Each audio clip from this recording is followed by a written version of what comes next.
Hey everybody, Joe Joseph here, and this is the Sheeple.com's daily news brief. I'm going to start off today with the Washington Examiner, how they have reported about a record number of guns bought in 2016. That number comes in just around 27 million guns. Listen to this. Driven by terror threats and potential Hillary Clinton administration, sales of guns in America soared to record levels in 2016. This according to the FBI. Just released FBI background check numbers, which roughly equate to gun sales, total some 27.5 million background checks. That's 4 million more than 2015 and nearly double the number that was bought in President Obama's first year in office. Now, that number also, folks, does not include the many guns that are sold to or given to friends and family. So it could be a lot higher than that too, especially in states that allow private sales to go on. So that's a record level now for 19 straight months in a row. We've seen record gun sales. Just every month it seems like that record's being broken and things just continue to go on. Now the increase, of course, paralleled increases in those also seeking licenses to carry a concealed weapon. So a lot of people feeling uneasy about what's going on in the country, and rightfully so, considering what's, now we have a transition between Chairman Mao-bama to Donald Trump. What does that all mean? Nobody really knows for sure, but somebody that has a great opinion on this, of course, is my favorite blogger, Brandon Smith of altmarket.com. And the Daily Sheeple went and mirrored his piece today saying Donald Trump is exactly where the elites want him. And this is something that myself and Melissa Dykes have spoke about extensively, in that don't be lulled into a false sense of security with a President Trump, because I can tell you, just by the people he's surrounding himself with, you are not getting somebody that is the statesman that we need in order to correct things and right the ship. I think it's rather quite opposite. You have the total opposite of a statesman. You have a billionaire who really doesn't give a crap about anybody else's viewpoint but his own. And his ego, of course, backs that up because, hey, I've got $9 billion and I got this way because I'm a successful businessman. So why do I need to do this, that, or the other thing when I know what needs to be done? I got this. And the people he is surrounding himself with are, or appear to be, people that outwardly will probably satisfy a lot of people that affiliate themselves with the Republican Party, and even some independents, where you have people that say stand up or have stances opposite to that of the Obama administration, EPA. But what you have, though, are wolves in sheep's clothing, because people voted for Donald Trump. And what you got with Donald Trump is a straight up business guy. He is a CEO, and he's surrounding himself with CEO type people. And that can have some advantages, but it can also have some very strong disadvantages. The disadvantages come, of course, where the little guy is concerned, because where they say they have the little guy at heart, I can tell you they don't, because all they see at the end of the day are numbers and metrics. That's what they want to see. That's what they're going to base their decisions on. And whether or not you maintain your job or continue to have a job isn't going to really matter too much to Donald Trump, because at the end of the day, what he wants is results. And that's, of course, what the American people want as well. But CEOs typically have to make a lot of cutthroat decisions that impact a lot of people in a negative way. So look for that to happen as well with a Trump administration. Now, Brandon Smith writes, cognitive dissonance is a very powerful drug. It makes otherwise very intelligent people goofy and incoherent in their thinking and blinds them to certain realities that they should normally see right in front of their noses. He says, I witness it all the time in the field of economics, a key piece of logic, a key fact that certain people absolutely refuse to take into account simply because they have a singular idea of how the world works, and they cannot allow that idea to ever come into question. They would rather leap into a mental gymnastics routine worthy of an Olympic gold medal than to examine the truth. And if you confront them on it, well, they'll accuse you of being the one in denial. And this is how we ended up with the credit crisis and market crash of 2008 and 2009. This is how very few people saw the writing on the wall with Syria and ISIS, and the fact that the funding and training of these Islamic extremists by Western governments for the purpose of proxy insurgency might not be such a great concept. It's the reason why it took years for the mainstream media to acknowledge the advent of the East-West paradigm, the same paradigm that alternative analysts warned about years in advance. This is why most mainstream and alternative analysts completely discounted a successful Brexit referendum, and it's why the vast majority of pundits could not conceive of a Trump victory in 2016.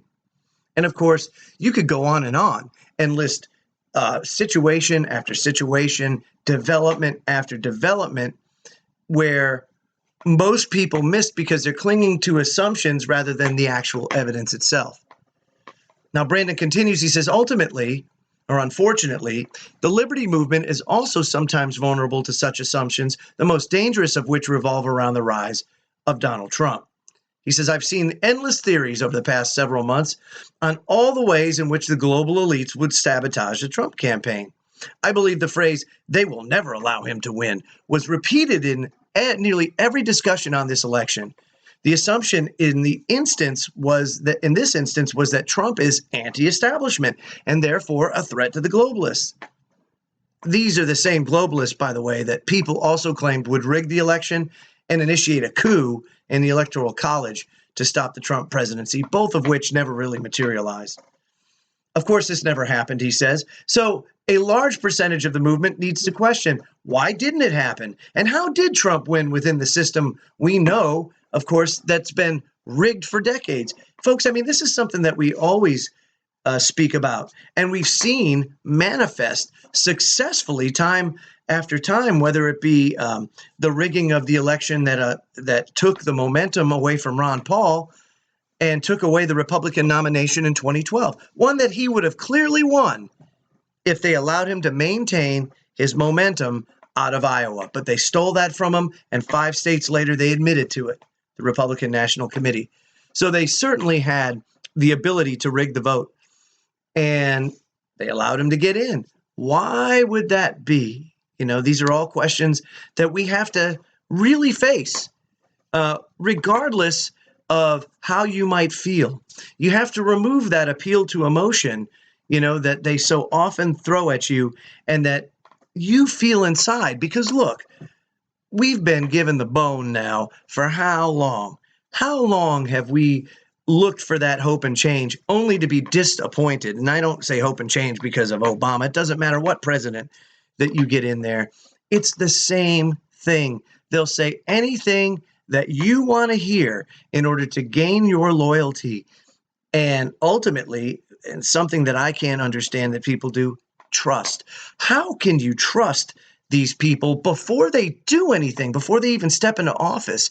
And how can you believe any politician that's held public office before when you know and have a track record of everything that they've promised and everything that they couldn't deliver on?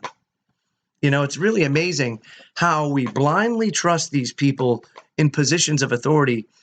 And some will say, well, do we really have a choice in the matter? Well, I think we certainly do have a choice. There's no doubt about it.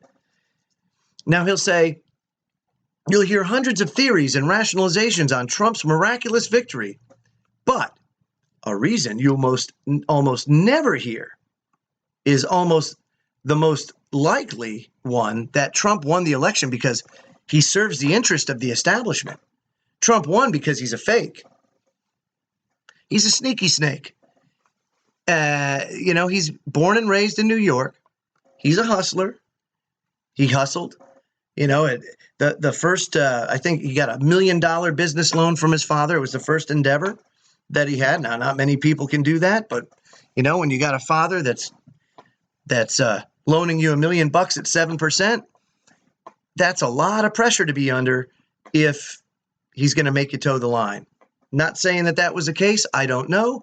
But you can tell that he's had strings of successes over the course of his career because he knows how to hustle. Most New Yorkers do. And so this is not, Brandon continues, an idea that many liberty activists want to entertain, the fact that he's a fake. They were so repulsed by the proposition of Hillary Clinton taking the helm that at the White House that they would have invested themselves in almost anyone running against her. Think about that, because that's very important. And this is why, really, the Democratic Party, they've really, truly shot themselves in the foot when they took Bernie Sanders' momentum out. They basically did exactly what the Republican National Committee did to Ron Paul in 2012, is exactly what they did to Bernie Sanders in 2016. Anybody that followed Dr. Paul in 2008 and 2012, if you compare that to the Sanders campaign, it's uncanny how parallel the events actually run and track. And he says, however, not just anyone was fielded as a candidate, Trump was fielded, and for good reason. Brandon writes, I predicted before that the Republican and Democratic primaries, that the final election would be between Trump and Clinton. And he published that back in March. And this is a quote from that article. It says, quote, the other ingenious aspect of the Trump campaign is really who he's running against. Hillary Clinton, a rabidly liberal candidate, even more hated than Barack Obama, a candidate with a potentially serious criminal record and a penchant for an outright communistic worldview far beyond that of Bernie Sanders. Those of us who have been in the writing field for a long time, have dabbed in fiction, know that in order to create a fantastic hero, you must first put even more work into creating a fantastic villain. The hero is nothing without the villain. The unmitigated horror inherent in the prospect of a Hillary Clinton presidency is like adding jet fuel to the Trump campaign. And yes, I'm assuming, according to the results of the primary so far, that the final election will be between Trump and Clinton.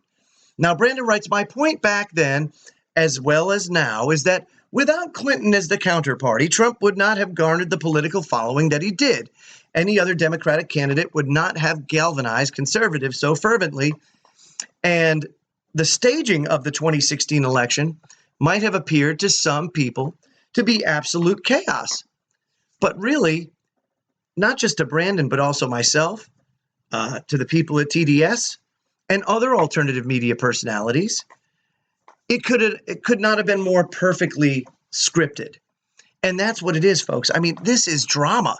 This is soap opera material. You have to understand that, the realm of politics is a three-ring circus. It really is. I mean, and there's some talented performers that are out there. And believe me, Trump is one of them. You have to be. You have to be. If you're a businessman sitting across the table, negotiating deals, dealing with unions, etc., you have to be on your game as a communicator. You cannot bat an eyelash or miss anything, levels of detail, and you have to be able to communicate in a rational and concise manner, but also in a way that sells your ideas. And Donald Trump is, if you give him anything, the guy speaks his mind the way he sees it, and he's able to sell his ideas. A lot of his ideas are not conservative type of ideas. And so it really, really, it entertains me, I'll say, to see staunch neoconish conservatives like a Rush Limbaugh or a Sean Hannity that get right up Trump's tuchus. I mean, they jam themselves up there as far as they possibly can. Why? I don't know. Because according to their modus operandi and according to who they've backed in the past, he is not the guy that they want, unless he is, and this is what Brandon talks about. And it's something that I invite you to go read over at the Daily Sheeple, because of course, we mirror a lot of his material simply because it's so rational and well thought, the whole process from start to finish. So go check that out. And of course, the game is being played and set up. Here we have Donald Trump in 3 weeks he's going to assume the presidency. And according to The Sun, now U.S. is sending special forces to the Russian border as NATO is poised to strike back against Vladimir Putin's aggression, because it's a story that we're being told, folks. I mean, this is bad. Western media is this is like Tom Clancy all over again. Apparently, there's a hunger or a thirst for new Tom Clancy material. And apparently the U.S. government is just like, okay, well, we'll help them out. We'll help out. So maybe an aspiring writer might be the next Tom Clancy. I don't know. But we're looking at the U.S. pushing a Cold War that Russia clearly doesn't want. The rest of the world doesn't really want this, but I think it's being slammed down the throats, not only of us, but of people all over the world and other countries, simply because they're kicking and screaming that there's such a populist movement afoot throughout the world. And so the Sun's writing that tensions between Washington and Kremlin have reached Cold War levels.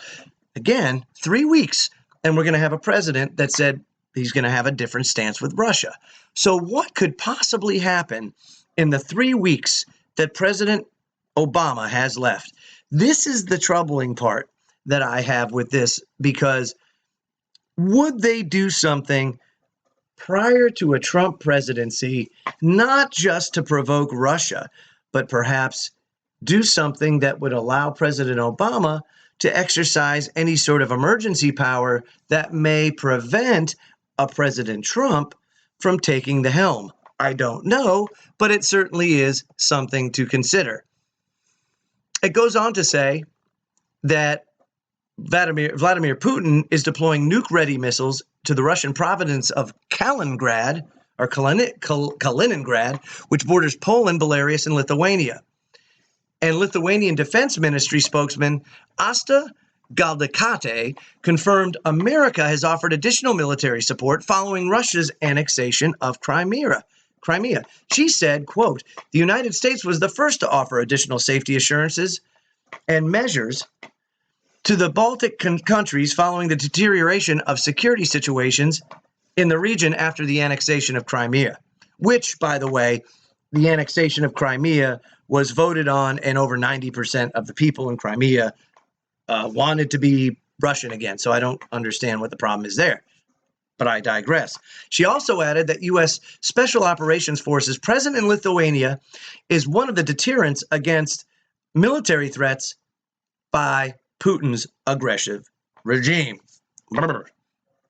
So that aggressive Putin is putting, and let me say this, nuclear-capable missiles, not nuclear missiles.